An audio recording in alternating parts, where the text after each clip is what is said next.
Өз заманында аты әлемге танылған жазушымыз Әлімжанов Ануар 1930 жылы 12 мамырда бұрынғы Талдықорған облысы Сарқан ауданындағы Қарлығаш ауылында туған.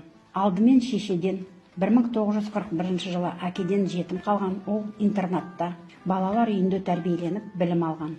1949 жылы Лепсі педагогика училищесін, 1954 жылы Қазақ мемлекеттік университетінің журналистика бөлімін бітірген. Жазушы өзінің журналистік қызметін облыстық Алматинская правда газетінен бастаған.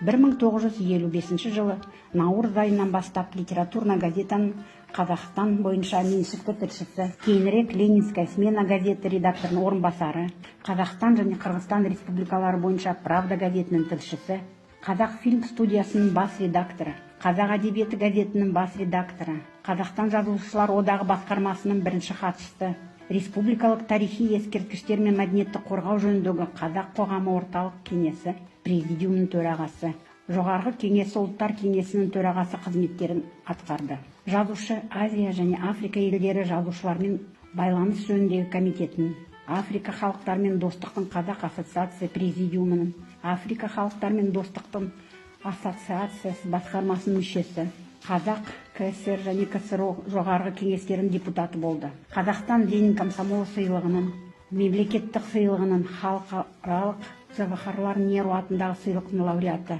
құрмет белгісі, халықтар достығы ордендерімен марапатталған Қазақстанның халық жазушысы. Ануар Әлімжановтың тақырыбы алуан салалы.